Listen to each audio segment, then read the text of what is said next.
I stood in front of the mirror adjusting a dress I'd bought specifically to look unbroken. 3 years since the divorce. 3 years since the miscarriage that no one acknowledged. 3 years of therapy sessions where I learned to speak about my pain without flinching. Now my cousin's wedding invitation mocked me from the dresser, their reluctant inclusion of the family embarrassment. They expected me to decline. Or worse, to show up as the person they believed me to be, damaged, unstable, a walking reminder of everything that could go wrong in a woman's life. What they didn't expect was Lily, the quiet girl who saw me when everyone else looked away. They didn't know that while they were busy erasing me, I was saving her. And she was about to rewrite my story in front of everyone who tried to forget me. Just before we get back to it, I'd love to know where you're watching from today, and if you're enjoying these stories, make sure you're subscribed because tomorrow's special episode is one you definitely don't want to miss. The cream-colored envelope sat on my kitchen counter for 3 days before I found the courage to open it. I knew what it was from the elegant calligraphy that spelled out Anna Wilson in swirling letters. My cousin Lisa always had perfect handwriting. You are cordially invited to celebrate the wedding of Lisa Marie Evans and James Alexander Thompson. My fingers trembled as I traced the raised lettering. 3 years. It had been 3 years since I'd seen most of my family. 3 years since the whispers started. 3 years since I'd become the cautionary tale at holiday dinners. I set the invitation down and walked to the window of my modest one-bedroom apartment. Outside, the April rain washed away the last remnants of winter, promising new beginnings I wasn't sure I deserved. My phone buzzed. A text from my mother. Did you get Lisa's invitation? She wasn't sure about sending it, but I convinced her family is family. I could read between those lines. I convinced her to invite you despite everything. You should be grateful. The thing about shame is that it becomes a second skin. You wear it even when you're alone, feeling the weight of judgment from people who aren't even in the room. For 3 years, I'd been shedding that skin inch by painful inch in therapy sessions and midnight journal entries. Now Lisa's wedding threatened to wrap me right back up in it. Are you going to go? Dr. Matthews asked during our next session, her voice carefully neutral as always. I fidgeted with the tissue in my hands, shredding it slowly. I don't know. It feels like walking straight into the lion's den. And what would it mean to you if you did go? I paused, considering. That I'm not broken? That I'm not hiding anymore? That they don't get to decide my worth? The answers came out as questions because I wasn't sure I believed them yet. Dr. Matthews nodded. And what would it mean if you didn't go? That question was easier. That they win. That I'm still ashamed. That I'm not strong enough to face them. There's no right answer, Anna, she said softly. Just the one that feels right to you. 2 weeks later, I RSVP'd yes. One small act of defiance against the mountain of judgment I knew was waiting. It wasn't always like this. Once, I had everything my family considered success, a husband who looked good in Christmas card photos, a corner office job that paid 6 figures, and a spacious home in the suburbs with an empty nursery we were eager to fill. I was the golden child, the one who did everything right. Until the day I came home early with celebratory champagne after a promotion and found Tim in our bed with my best friend Sarah. Until the screaming match that followed sent me to the emergency room, bleeding and alone. Until the doctor's gentle voice confirmed what I already knew, there would be no baby. Not this time. Infertility had already stretched the fabric of our marriage thin. Tim's betrayal and the miscarriage tore it beyond repair. The divorce papers came with a note. I can't do this anymore. I need someone whole. Whole. As if I were now incomplete. As if parts of me had been carved away, leaving something less than human behind. The breakdown that followed was spectacular and public. Forced leave from my prestigious law firm. A psychiatric hold that my family only referred to in hushed tones. Sleeping pills and wine one desperate night that landed me in the hospital again. By the time I emerged from the darkness, Tim had remarried, my position at the firm had been filled, and my family had learned to celebrate holidays without me. 3 years of rebuilding myself from the ruins, and now Lisa's wedding invitation sat on my dashboard as I drove the 4 hours to my hometown, a knot of anxiety tightening in my chest with every mile. 50 miles outside of town, my breath started coming in short gasps. The road blurred. I pulled into a rest stop, hands shaking so badly I could barely turn off the ignition. Breathe, Anna. 4 counts in, hold for 7, out for 8. I fumbled for my phone and saw a voice message from Dr. Matthews. She must have sensed I'd need it today. Anna, I'm thinking of you this weekend. Remember what we've practiced. You're not defined by other people's narratives about you. Your worth isn't determined by their understanding of your journey. Take up space. You belong there as much as anyone else. Call me if you need to. I played it 3 times, breathing along with her calm voice until the tightness in my chest loosened. Back on the road, I rehearsed my smiles in the rearview mirror and practiced the phrases Dr. Matthews and I had worked on. Yes, I'm doing really well, thank you for asking. My new position at the Advocacy Center is so fulfilling. No, I'm not seeing anyone right now. I'm focusing on myself. Phrases designed to deflect pity and project stability. Armor against the sideways glances and whispered conversations that would start the moment I walked in. The hotel hosting the rehearsal dinner gleamed with polished marble and crystal chandeliers. Perfect, like Lisa always was. I smoothed down my navy blue dress, conservative but flattering, and walked through the lobby with my chin up, the way Dr. Matthews had taught me. Anna, oh my goodness, you actually came. My Aunt Carol's voice carried across the reception area, alerting everyone to my arrival. Her hug was stiff, performative. You look healthy, she said, her eyes scanning me for signs of instability. We weren't sure you'd make it. I wouldn't miss Lisa's big day, I said, the practiced smile firmly in place. Well, it's brave of you to come, considering everything. She lowered her voice on the last word, as if my past were contagious. The rehearsal dinner was a minefield of such encounters. Cousins who hugged me too briefly. Uncles who couldn't quite meet my eyes. Old family friends who seemed surprised I could hold a normal conversation. Anna. Lisa air-kissed me when I finally reached the bride's table. My once close cousin, now a stranger in designer clothes. Thanks for coming all this way. I know it must be difficult for you to be around happy couples. The dig was subtle but sharp. I swallowed it with my champagne. You look beautiful, Lisa. I'm so happy for you and James. She smiled tightly. We've seated you with the Thompson side. I thought it might be easier since they don't know, you know. They don't know your history. They haven't heard the stories. They won't be watching for signs of your brokenness. That's thoughtful. Thank you, I lied, letting her believe she'd done me a favor by separating me from my own family. The Thompson table was no sanctuary.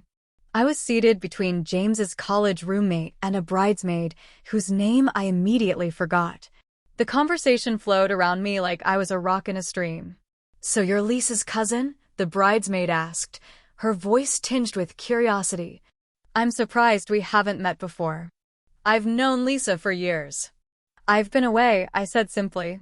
Oh, right. Lisa mentioned something about that. Her eyes gleamed with the thrill of potential gossip. You were married before, right? Before I could answer, another bridesmaid leaned across the table. God, first marriages never last anymore. They're like practice runs for the real thing. Laughter rippled around the table. My fingers tightened around my water glass. I mean, look at James's brother, she continued, oblivious to my discomfort. His first wife was a complete disaster. Now he's with someone perfect for him. Sometimes you have to go through the wrong person to find the right one. Anna was married to a lawyer, wasn't she? My Aunt Carol had appeared behind me, glass of wine in hand. Such a shame how that ended. But that's what happens when you rush into things. I hadn't rushed. Tim and I dated for 3 years before marrying. We'd planned our life together carefully. But that wasn't the narrative they'd created. Some women just aren't cut out for marriage, another aunt chimed in. Or motherhood. No man wants a woman with baggage. Or wombs with mileage, if you know what I mean. The comment sliced through me like a blade. My miscarriage, my private agony reduced to a crude joke. I felt myself disconnecting, a defense mechanism I'd worked so hard to overcome in therapy. Stay present, Anna. Don't retreat. But the room was spinning slightly, voices becoming distant as I struggled to maintain composure. If you'll excuse me, I murmured, pushing back my chair. I need some air. No one tried to stop me. I was almost to the door when a quiet voice cut through the buzz of conversation. Actually, you guys should know this. I turned to see a young woman standing shakily, her hands gripping the edge of the table. Lily Thompson, James's younger sister. 19, painfully shy, with dark hair that fell across her face like a shield. I'd only met her briefly during introductions. The room fell silent. The silence that descended over the rehearsal dinner was immediate and heavy. Every head turned toward Lily, whose face had gone pale except for 2 bright spots of color high on her cheeks. I froze halfway to the exit, caught in the spotlight of attention alongside her. Lily, honey, what are you doing? James's mother whispered, trying to tug her daughter back into her seat. Lily shook her off gently and took a deep breath. You're all talking about Anna like she's some kind of failure. But none of you know what she did for me. My heart hammered against my ribs. Lily and I had never spoken about our time together. It was an unwritten agreement between us, a secret sanctuary we'd built and then left behind. 2 years ago, Lily continued, her voice gaining strength despite the tremor in her hands, I was hospitalized after I tried to kill myself. Gasps rippled through the room. James's parents looked mortified, as if Lily had stripped naked instead of merely speaking the truth. We agreed not to discuss this, Lily, her father said tightly. That's the problem, Lily shot back. Nobody wants to talk about the messy stuff. That's why I felt so alone. She turned to look directly at me, her eyes shining with something between gratitude and determination. But Anna talked to me. Anna came to see me when nobody else would. The memories rushed back in a flood. The sterile hallways of the psychiatric center. The squeak of my boots on linoleum floors. The hollow-eyed teenager hunched in a plastic chair, arms bandaged, spirit dimmed to near extinction. I was at Pine Grove for 8 weeks, Lily said, addressing the stunned room. My parents came on Sundays for an hour. My brother was away at college. There was no accusation in her tone, just statement of fact. Anna drove 2 hours every Wednesday and Saturday to sit with me. She brought me books about art and photography. She smuggled indecent coffee and chocolate. I remembered those days vividly. I was barely holding myself together, working a new job at a small legal aid clinic after months of unemployment, living in a studio apartment I could barely afford. But something about Lily's silent suffering had called to me. In her, I saw myself, the self everyone had given up on. We met in group therapy, Lily explained, looking around the table. Anna was an outpatient by then. I was inpatient. She didn't have to keep coming back after she completed her program, but she did. For me. Lisa, the bride, shifted uncomfortably in her seat, shooting daggers at me with her eyes. This wasn't in her wedding weekend script, the damaged cousin and the suicidal sister-in-law stealing focus from her perfect moment. When I couldn't write in my journal because the words wouldn't come, Anna would sit with me for hours, Lily continued. When I couldn't eat, she'd bring these stupid dad jokes until I smiled enough to try. When my art teacher at school told me not to bother applying to art programs because I'd missed too much school, Anna helped me put together a portfolio and wrote me a recommendation letter. I remembered the night Lily showed me her sketches, dark at first, full of shadowed corners and sharp edges, then gradually lightening, colors seeping back in as hope returned. I remembered staying up until 3 in the morning, helping her photograph her work, writing and rewriting that letter of recommendation until it sang with all the promise I saw in her. I got into the Rhode Island School of Design because of Anna, Lily said, her voice breaking slightly. I'm there now because she made me believe I could be. The room had gone so quiet you could hear ice melting in water glasses. James, the groom, looked torn between pride for his sister's courage and concern about the wedding weekend being derailed. That's wonderful, dear, James's mother finally said, her social graces kicking in. But perhaps this isn't the right time for. It's exactly the right time, Lily interrupted, a steel in her voice I'd never heard before.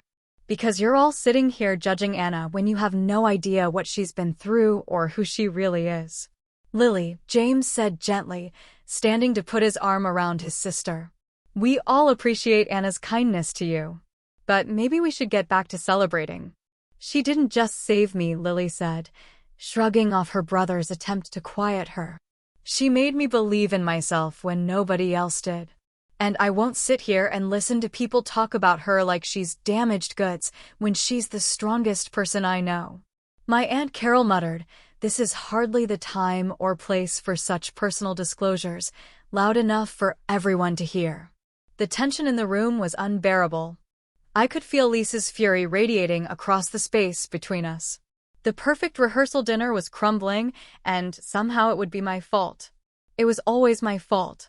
I should go, I said quietly, finding my voice at last. Lily, thank you, but don't you dare leave, Lily said, stepping toward me. Don't let them make you run away again. But I was already moving toward the door, needing air, needing space, needing to escape the weight of all those staring eyes. This time, I made it outside into the cool evening air, gulping it down like I'd been underwater too long. I heard the door open behind me and turned to see Lily following me out, tears streaming down her face. I'm sorry, she said immediately. I didn't mean to make a scene. I just couldn't stand how they were talking about you. You have nothing to apologize for, I told her, reaching out to squeeze her hand. But you didn't have to do that. Yes, I did, she insisted. They should know. They should all know that while they were gossiping and judging, you were saving my life. We stood in silence for a moment, the sounds of the party muffled behind us. Do you want to get out of here? I asked finally. Get a drink somewhere quiet? Lily nodded gratefully. More than anything. We ended up in the corner of a dimly lit wine bar 3 blocks from the hotel. The kind of place tourists never found, with mismatched furniture and local art on the walls. I ordered a bottle of red, and we claimed a worn leather couch near the back. I never told anyone about your visits, Lily said after her first sip. I was afraid they'd make you stop coming. Why would they do that? Because they all thought you were crazy, she said bluntly. That's what my mom called you, Lisa's crazy cousin. She said your breakdown was because you couldn't handle real life. I winced but appreciated her honesty. And what did you think? I thought you were the only person who didn't look at me like I was broken. The only one who didn't treat me like I was made of glass. Maybe that was because I knew what it was like to be treated that way. To have people speak around you instead of to you. To be defined by your worst moment. Can I ask you something? Lily said, tucking her hair behind her ear. What really happened? I mean, I know the basics from what you shared in group, but no one had asked me that question in years. Not are you better now, or have you moved on, but simply what happened. The invitation to tell my own story, not the version that had been crafted for me. I took a long drink of wine and began. It wasn't one big thing, I told Lily, swirling the wine in my glass.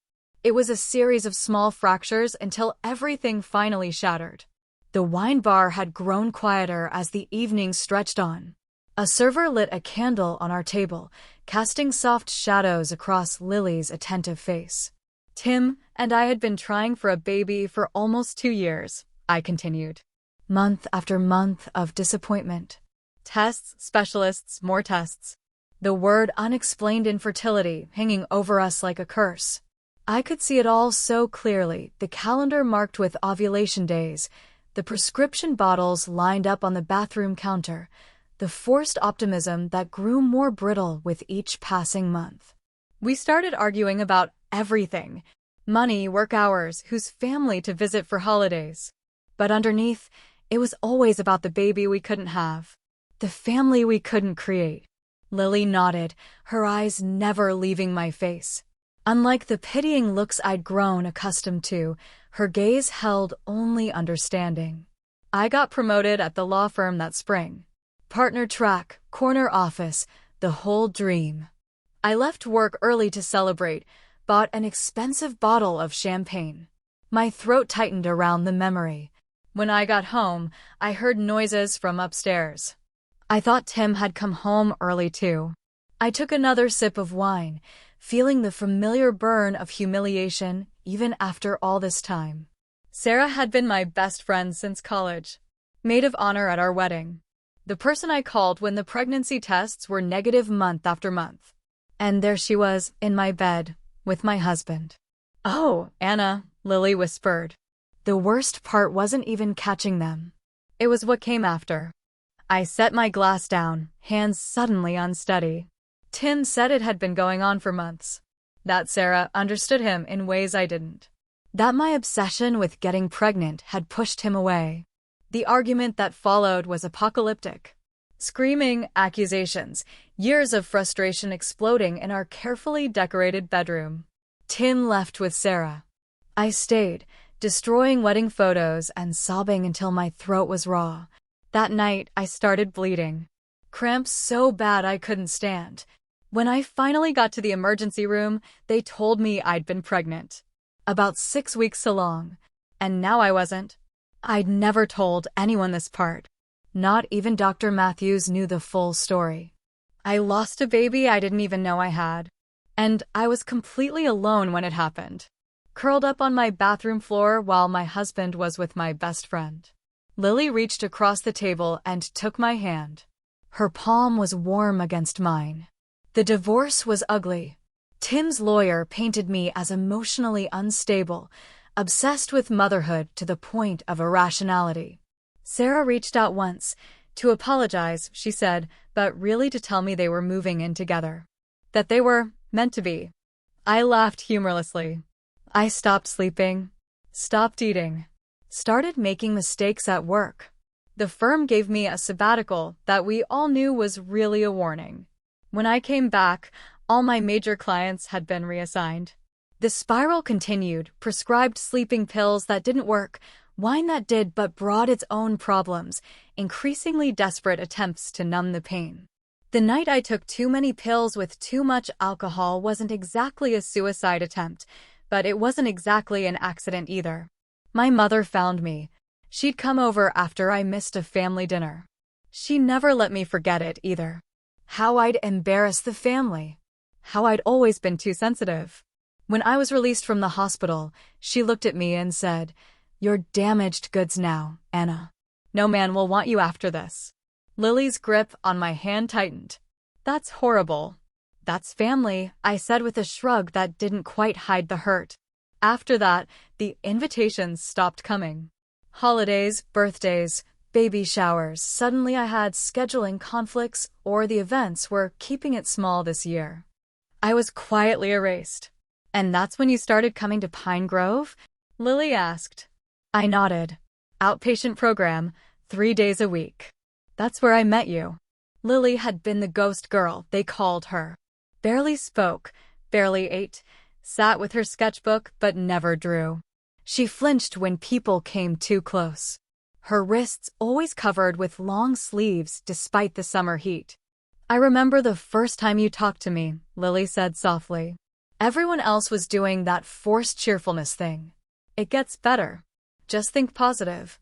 You just sat down next to me and said, 'This place has terrible coffee. Want to complain about it together?'" I smiled at the memory.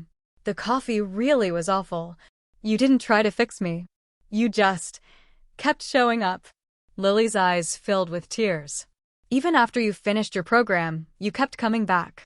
You'd bring me real coffee and candy bars and these little watercolor sets. You started painting again," I remembered. Little splashes of color at first. Then those amazing abstract pieces. "And you started writing in that journal," Lily added. "You said it was the first time you'd written anything besides legal briefs in years." We'd given each other small goals each week. Tiny steps toward reclaiming ourselves. Eat a full meal. Take a walk outside. Call someone you miss. Create something, anything, even if it's terrible. My mother came to visit me in the hospital once, Lily said, her voice hardening. She kept saying how disappointed she was, how she didn't understand why I would do this to the family. Like my pain was an inconvenience. My mother said the same things, I told her. That I wasn't sane enough to raise children anyway. That I should be grateful Tim left before we had kids. That no decent man would want me now. Funny how they use the same scripts, isn't it? Lily said with a bitter laugh. Different families, same toxic bullshit. I lost everything, I confessed. My marriage, my career trajectory, my home, my friends. Sarah got them in the divorce too, apparently. They all chose sides. Not everything, Lily corrected. You didn't lose yourself. Not completely. You found your way back. Had I? Some days I wasn't sure. The woman I used to be felt like a character in a book I'd read long ago, ambitious, confident, certain of her place in the world. The woman I was now felt provisional, still assembling her pieces. I never told anyone about your visits, Lily said again. Not even James. I was afraid. I don't know. That they'd see it as more evidence that you were unstable. Hanging around a psychiatric facility even after you were discharged. Thank you for saying something tonight, I told her. Not for me, but for yourself. That took incredible courage. Lily shook her head. You didn't just help me, Anna. You showed me what strength looks like in someone who's been through hell. Everyone thinks strength is never breaking. But real strength is continuing after you've been broken. The tears came then, silent and unexpected. Not from pain or shame, but from the simple, overwhelming relief of being seen. Of someone finally recognizing the battle I'd been fighting alone for so long. I'm proud of you, I whispered, squeezing her hand. Look at you now. Art school. Standing up to your family. You did that. Because you showed me it was possible, Lily insisted. When everyone else was treating me like I was fragile or damaged, you treated me like I was worth fighting for. You never gave up on me. We sat in comfortable silence for a while, the weight of shared understanding between us. They're going to be furious tomorrow, I said finally. Lisa's probably rewriting the seating chart right now to put me in the parking lot. Lily laughed. Let them be angry. Truth is more important than keeping up appearances. A strange warmth bloomed in my chest. For 3 years, I'd been carrying the weight of my family's judgment alone. Now somehow I had an unexpected ally. Not just any ally, a fierce, brave young woman who had faced her own demons and emerged stronger. So what do we do now? I asked. Lily's smile turned mischievous. Now we go back to the hotel, get some sleep, and prepare for tomorrow. Because I have a feeling the wedding reception is going to be interesting. For the first time since opening Lisa's invitation, I felt something like hope. Not because anything had changed, the judgment would still be there, the whispers would continue, but because I wasn't facing it alone anymore. To surviving family functions, I said, raising my glass. To damaged goods, Lily countered with a spark in her eye. We clinked glasses, 2 women rewriting the stories others had written for us, one truthful word at a time. Morning light filtered through the hotel curtains as I stared at the ceiling, mentally preparing for the day ahead. Sleep had come in fits and starts, my mind replaying Lily's words from the rehearsal dinner. The shocked faces. The uncomfortable silences. The barely contained fury radiating from Lisa. My phone buzzed with a text from my mother. We need to talk before the ceremony. Room 312. The message carried no warmth, just the sharp command I'd grown accustomed to. I showered quickly, dressed in casual clothes, and headed for the hotel restaurant, postponing the inevitable confrontation. Coffee first. Courage second. The restaurant buzzed with wedding guests, conversations dropping to whispers as I entered. News traveled fast in these circles. I grabbed a coffee to go and was nearly at the elevators when I heard someone call my name. Anna. Wait. James, the groom, jogged toward me from the lobby, already dressed in khakis and a button-down shirt for the morning's activities. His face held none of the judgment I'd been expecting. "Hey," he said, slightly out of breath. "Do you have a minute?" We found a quiet corner in the lobby, away from curious eyes. James fidgeted with his watch, a nervous habit I recognized from our few previous meetings. "About last night," he began. "I wanted to thank you." Whatever I'd been expecting, it wasn't gratitude. "Thank me," I echoed. "For what?"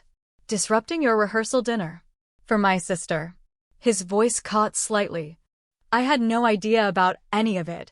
The visits, the art school applications, all of it. I was away at grad school when Lily was hospitalized. My parents downplayed everything, said she was having a hard time and would be home soon. I remained silent, letting him continue. They never told me how serious it was. James's eyes fixed on a point beyond my shoulder.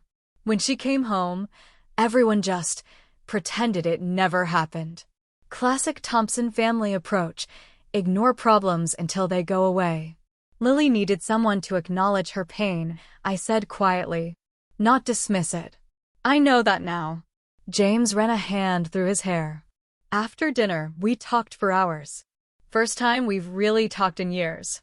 She showed me her art portfolio, the one you helped her put together. "It's incredible." A small smile crossed my face. "She's incredibly talented." "I should have been there for her," he said, regret etching lines around his eyes. "I'm her brother." "You're here now," I offered. "That counts for something."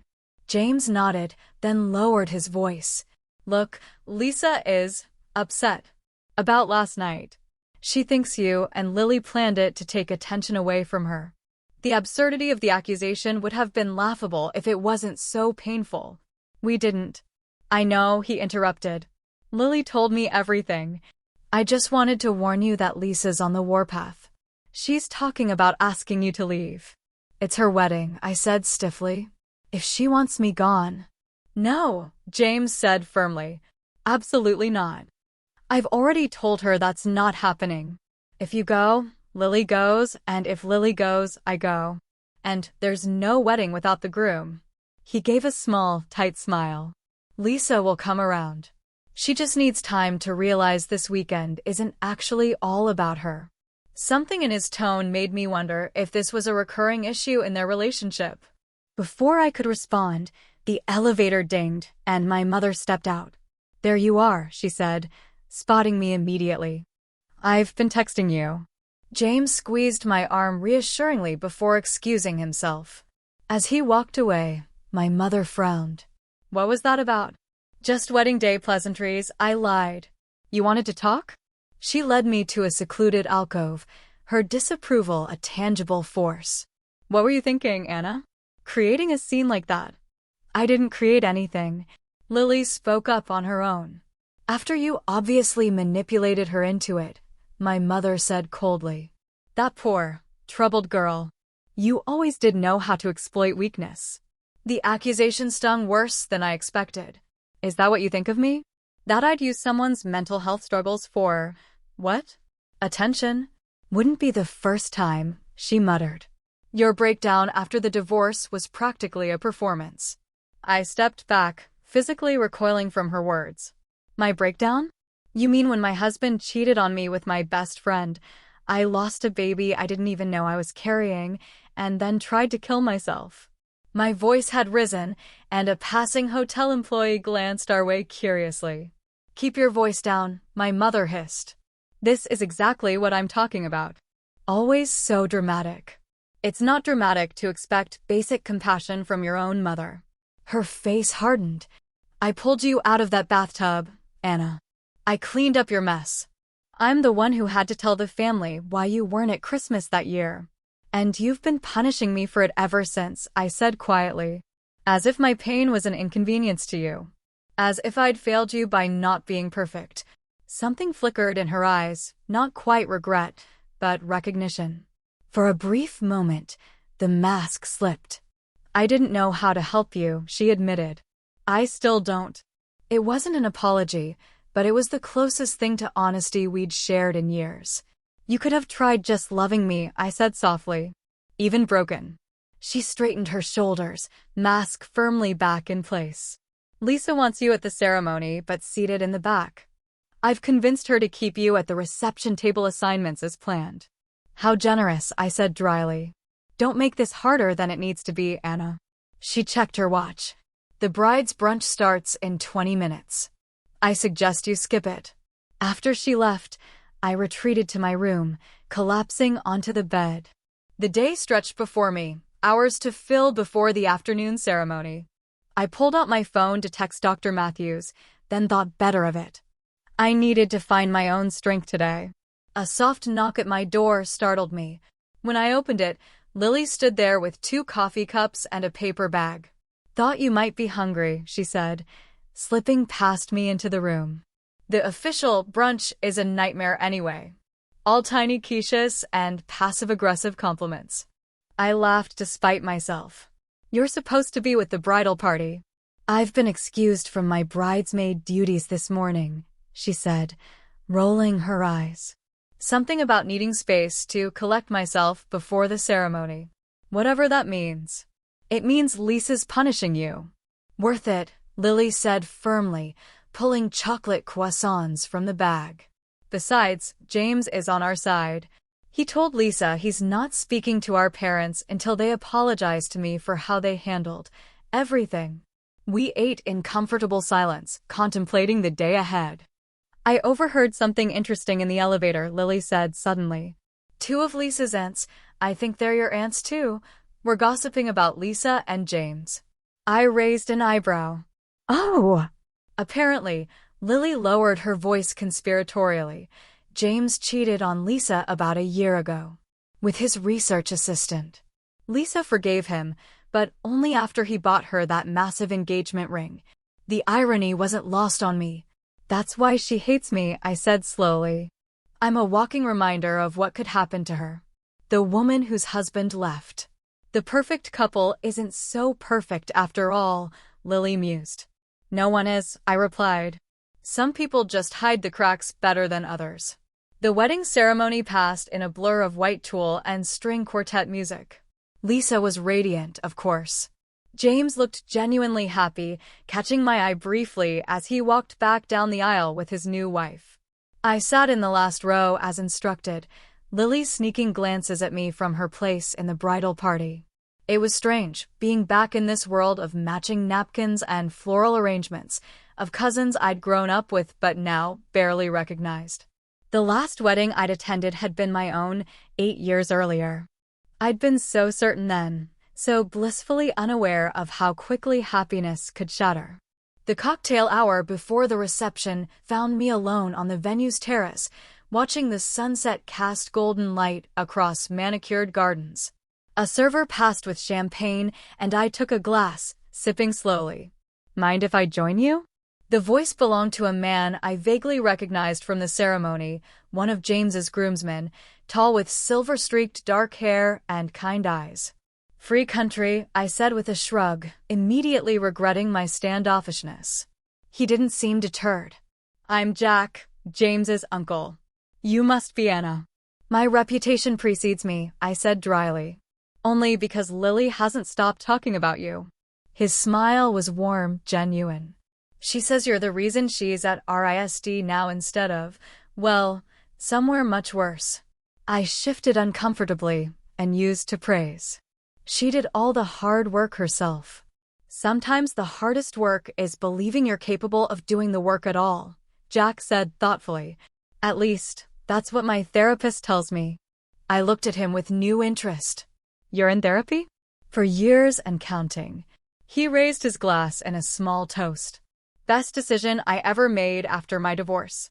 You're divorced. 7 years now, he nodded. It was messy. My ex-wife took the house, the friends, even the dog. Depression hit me like a freight train. I didn't leave my apartment for weeks. The parallels to my own experience were striking. How did you get through it? One day at a time, he said simply. And a lot of help. Medication, therapy, a support group for divorced men, which sounds sad, but was actually incredibly helpful. Before we could continue, a commotion from inside caught our attention. Through the windows, I could see a bridesmaid, the same one who had made the practice runs, comment at the rehearsal dinner, apparently having words with Lily. "Excuse me," I said, setting down my glass and heading inside. By the time I reached them, the situation had escalated. The bridesmaid, Megan, I now recalled, was red-faced with anger or alcohol or both. "You ruined everything last night," she was saying, loudly enough for nearby guests to hear. Lisa was in tears for hours. On the night before her wedding, Lily stood her ground, jaw set. "I told the truth. I'm not sorry about that. You're just an attention-seeking little drama queen," Megan slurred slightly. "And you," she swiveled toward me as I approached, "you've been manipulating this poor kid." Filling her head with whatever she planned to accuse me of was lost as she stumbled slightly, the contents of her champagne flute sloshing onto my dress. The cold liquid seeped through the fabric, but her whispered words as she steadied herself against me were what really chilled me. "Attention seekers never change," she hissed. "Lisa told me all about your little suicide stunt." I stepped back, physically and emotionally drenched. The old Anna would have fled in humiliation. The new Anna took a deep breath. "You're drunk, Megan," I said evenly. "And you're making a scene at your friend's wedding. Maybe take a break from the champagne." She gaped at me, clearly expecting a more dramatic reaction. With as much dignity as I could muster with a wet dress, I turned to Lily. "I'm going to change. Save me a dance later." Lily nodded, eyes wide with admiration. As I headed for the exit, my phone buzzed with a text from her. "Don't leave the reception early. Please. I have something planned." I hesitated, torn between self-preservation and curiosity. Another text followed. "James is helping me. Trust me." Despite my better judgment, I replied, "Okay. But if this backfires?" Her response was immediate. "It won't. Promise." In my room, changing into my backup dress, a simple black one I'd packed just in case, I wondered what Lily could possibly be planning. Whatever it was, it wouldn't make Lisa any happier with either of us. On my way back to the reception, I nearly collided with a man sitting alone in the hallway, head in his hands. "Sorry," I murmured, stepping around him. "Annie?" I froze at the childhood nickname. Only one person had ever called me that. "Dad?" My father looked older than I remembered, his once imposing frame somehow diminished.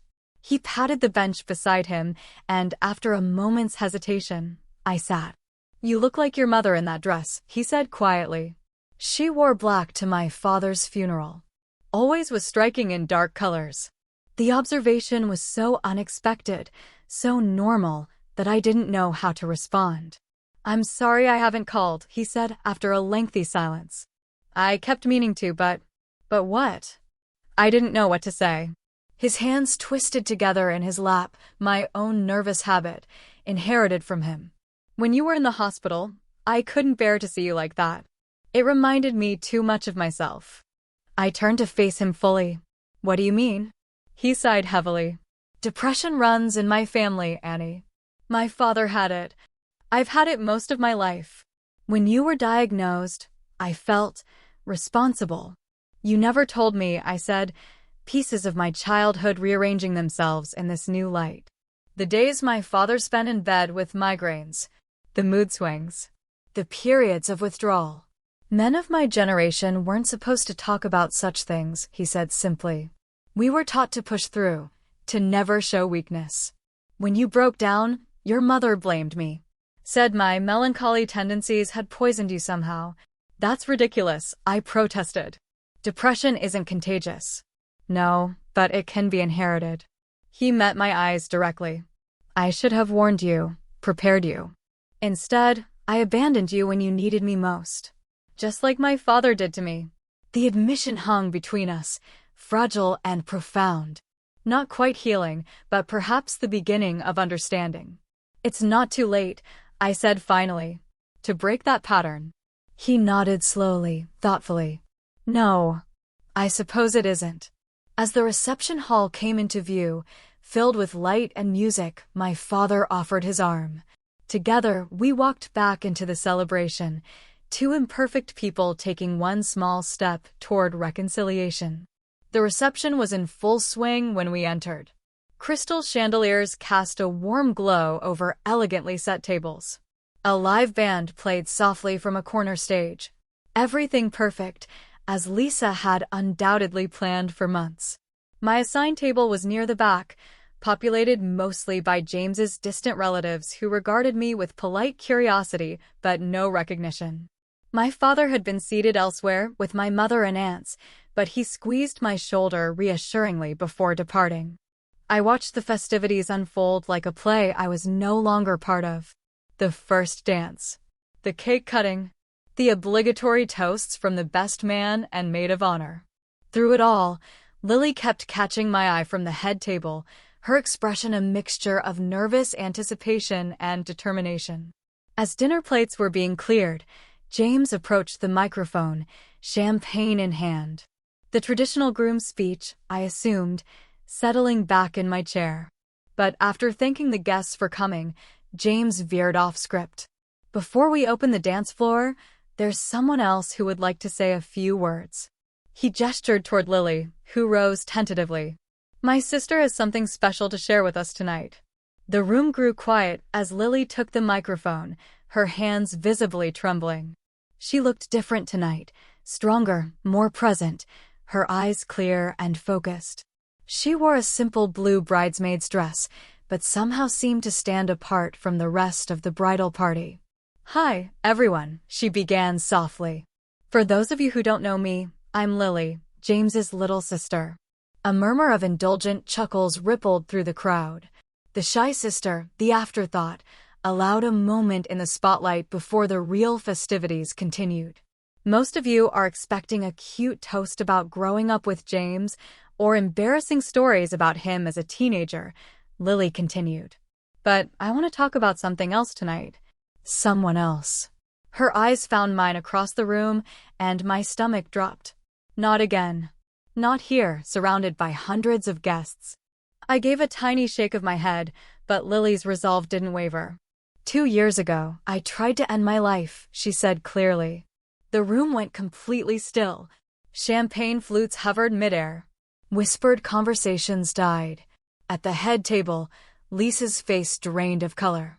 I was 19, lost, and convinced the world would be better without me in it, Lily continued. After I was hospitalized, most people disappeared from my life. They didn't know what to say or how to act around me. I became a ghost, present but not really seen. From across the room, I could see James and Lily's parents frozen in horror, their carefully constructed facade of family perfection crumbling in real time. But one person saw me, Lily said, her voice gaining strength. One person showed up, week after week, when nobody else would. One person treated me not as broken, but as worth fighting for. She reached into her dress pocket and pulled out a folded piece of paper. I wrote this poem during my recovery. It's called The Woman Who Taught Me How to Breathe Again. Her voice, clear and steady, filled the silent room.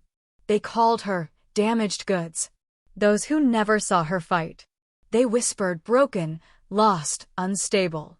Those who never held her light. She came to me in darkness. When others turned away, her hands, though scarred from battles, strong enough to help me stay. She knew the weight of shame, the cost of being seen as less. Yet still she stood beside me, a beacon in the wilderness. They say the truly broken cannot help to make things whole, but I have seen her gather pieces, mine, her own, with gentle soul. So call her what you will. Your words mean nothing now, for I have seen her true self rise, undefeated, even when brought low. Tears streamed freely down Lily's face, but her voice never wavered. When she finished, she looked directly at me. Anna Wilson saved my life, she said simply. While everyone else in this room was gossiping about her breakdown, her divorce, her pain, she was quietly saving me. You all think she's damaged. I call her undefeated. The silence that followed was deafening. Then, from beside Lily, James stood and raised his glass. To Anna, he said firmly, If it weren't for her, I might not have my sister here today. The first person to join him was my father, rising shakily from his seat. Then Jack, the uncle I'd spoken with earlier. One by one, people began to stand, raising glasses, until nearly the entire room was on its feet. Nearly, but not all. Lisa remained seated, tears of fury rather than emotion streaming down her face. My mother and aunt stayed firmly in their chairs, expressions tight with disapproval. As applause filled the room, Lisa abruptly pushed back from the table and stormed out, her white gown billowing behind her like a storm cloud. A murmur of concern rippled through the crowd as the mother of the bride hurried after her. I sat frozen, unable to process what was happening. Across the room, Lily beamed at me through her tears, triumphant and vulnerable all at once. The band, sensing the need to redirect the emotional energy of the room, struck up a lively song. James whispered something to Lily, who nodded and made her way toward me through the crowd. "I know you're probably mad," she said when she reached me, her voice pitched low beneath the music. "I'm not mad," I said truthfully. "I'm just overwhelmed." "I needed to do it," Lily insisted. "For both of us. So people would know the truth." "Not everyone wants the truth, Lily. Lisa will get over it," she said with the casual confidence of youth. "And if she doesn't, that's on her, not us." The dance floor was filling now, the awkward moment passing as guests eagerly returned to the celebration. Lily held out her hand. "Dance with me?" For once, I didn't overthink it. Didn't worry about appearances or judgment or what people might say. I took her hand and followed her onto the dance floor. As we moved to the music, surrounded by other guests, I felt a strange lightness. Not happiness exactly. That seemed too simple a word for the complex tangle of emotions I was experiencing. But perhaps peace. The peace of finally being seen, truly seen, by someone who mattered. Lisa never returned to the reception. James danced with his mother in place of the traditional mother-daughter dance. The cake was cut without the bride. The party continued, as parties do, adapting to the new reality. And through it all, I remained. Not hiding, not shrinking, not apologizing for taking up space. For the first time in 3 years, I stood still, surrounded by the warmth of unexpected allies, and allowed myself to simply be. The morning after the wedding, I packed my suitcase slowly, taking inventory of the weekend. It hadn't gone as expected, nothing ever did, really, but something fundamental had shifted. Not just in how others saw me, but in how I saw myself. My phone buzzed with a text from Lily. "Breakfast before you leave? Lobby cafe in 20? I smiled and replied affirmatively. One last goodbye before the 4-hour drive home. Back to my modest apartment, my job at the advocacy center, my carefully reconstructed life. As I zipped my suitcase closed, someone knocked at my door. Lisa stood in the hallway, still in pajamas, her face bare of makeup and puffy from crying. "Can I come in?" she asked, her voice raspy. Wordlessly, I stepped aside to let her enter. She perched on the edge of the bed, hands clasped tightly in her lap. "I owe you an apology," she said after a long silence. "For which part?" I asked, unable to keep the edge from my voice. "All of it." She looked up, her expression raw. "For how I treated you this weekend. For not standing up for you with the family. For disappearing when you needed me most." I sat beside her, careful to leave space between us. "We were best friends once." "I know." Her voice broke. "I was scared, Anna. When everything happened with Tim, with the hospital, I didn't know how to help you. And then it got easier to just go along with what everyone was saying. That I was crazy? Damaged? A cautionary tale." Lisa winced. I knew it wasn't true. But confronting it meant confronting a lot of things I wasn't ready to face. Like what? She twisted her new wedding ring nervously. Like the fact that my relationship isn't perfect either. That James cheated on me last year, and I forgave him without telling anyone because I was too embarrassed. Too afraid of being pitted the way they pitted you. The admission hung between us, a fragile thread of honesty connecting our seemingly different lives. "I'm sorry I ruined your wedding," I said finally. "You didn't," she sighed. "I did that all by myself," storming out like a spoiled child. "James is barely speaking to me this morning." "He'll come around," I offered, surprised to find I meant it. "Marriage is complicated." Lisa nodded, wiping away a fresh tear. "I don't know if we can ever get back to how we were before." "You and me, I mean." "We can't," I said gently. "Too much has happened. But maybe we can find a new way forward." She reached for my hand tentatively. I let her take it. "I'm sorry about the baby," she whispered. "I never said that before, and I should have." The simple acknowledgement of that loss, the one my family had so carefully avoided mentioning, broke something open inside me. We cried together then, for all that had been lost, her perfect wedding day, my perfect life plan, the friendship we'd once treasured.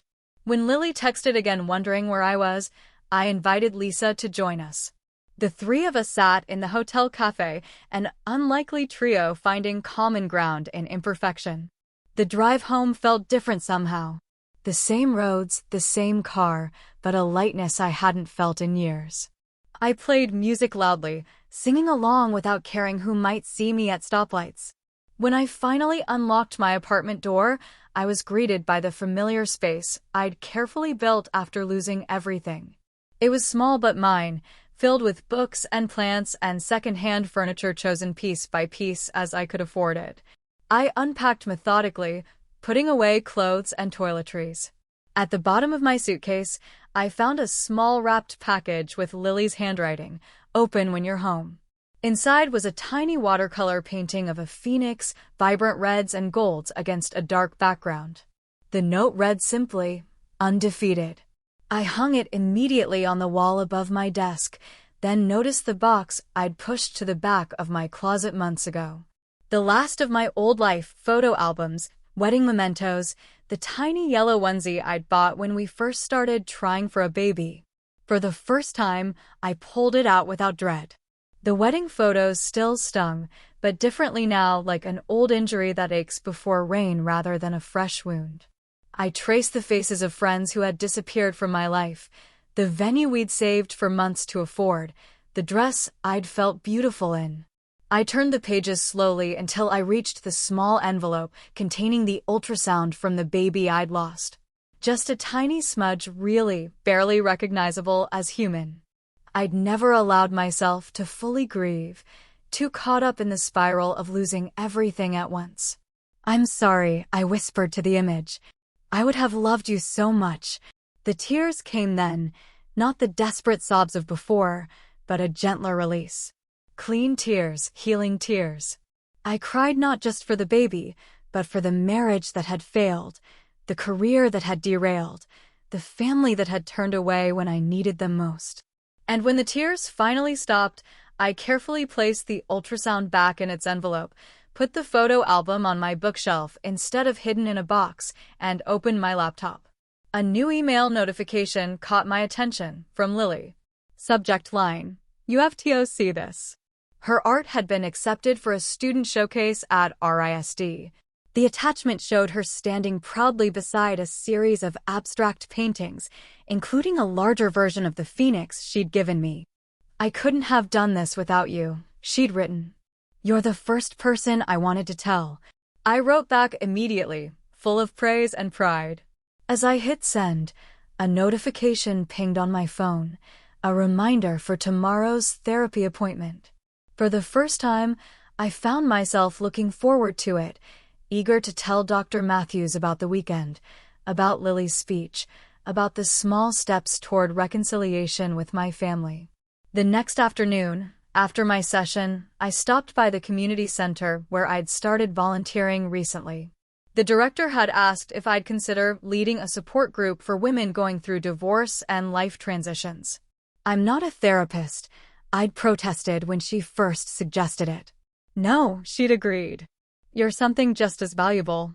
Someone who's been through it and come out the other side." As I discussed the details with her, a man entered the office carrying a stack of flyers, tall, with kind eyes and a tentative smile. "Sorry to interrupt," he said. "Just dropping off the announcements for next week's fundraiser." "Thanks, Mark," the director said. "Have you met Anna? She's starting a new support group here." We shook hands, his grip warm and firm. "Support group for women going through major life transitions," I explained, surprising myself with my confidence. "Divorce, career changes, identity shifts." "That sounds really valuable," Mark said, his interest seeming genuine. "My sister could have used something like that last year when her marriage ended." "She's welcome to come," I offered. "First meeting is next Thursday." After he left, the director raised an eyebrow at me. "He's single, you know. Volunteers with the literacy program on Saturdays." "I'm not ready for that," I said automatically, then paused. "But maybe someday?" The words felt true in a way they hadn't before. Not a desperate hope or an empty platitude, but a genuine possibility. That evening, my father called, our first real conversation in years. It was awkward, halting, both of us navigating unfamiliar territory. But when he suggested meeting for coffee the following week, I agreed without hesitation. "One step at a time," he said before hanging up, echoing my therapist's favorite phrase. Later, I opened my laptop and stared at the blank document I'd created weeks ago but never had the courage to fill. My story, read the title, bold and simple. I began to type. Not about Tim or the divorce or the miscarriage, not yet. Those chapters would come. Instead, I wrote about Lily. About finding strength in unexpected places. About how sometimes we save ourselves by trying to save someone else. When I finished, I read it over once, made a few small edits, and on impulse, submitted it to an online magazine that published personal essays. Not expecting anything, just taking one more small step toward reclaiming my voice. 3 weeks later, an email arrived. They wanted to publish it. The morning my essay went live, I sat nervously refreshing the page, watching as comments began to appear. Most were supportive, some shared similar experiences, a few offered criticism. But one stood out, from a username I didn't recognize. "Thank you for making me feel less alone." I thought I was the only one. I closed my laptop, tears pricking my eyes. Outside, spring sunshine filtered through my curtains. I grabbed my keys and headed for the door. The farmer's market would be open, and suddenly I wanted fresh flowers for my table, fresh bread for my dinner. On the sidewalk, I tilted my face toward the sun and took a deep breath. Not healed, healing. Not perfect, alive. Not unbroken, but undefeated. For the first time in 3 years, that felt like more than enough. What would you be willing to reveal about yourself to help someone else feel less alone? Sometimes our most painful chapters become another person's lifeline. If this story touched you, please like, subscribe, and share your thoughts in the comments. Your story matters too.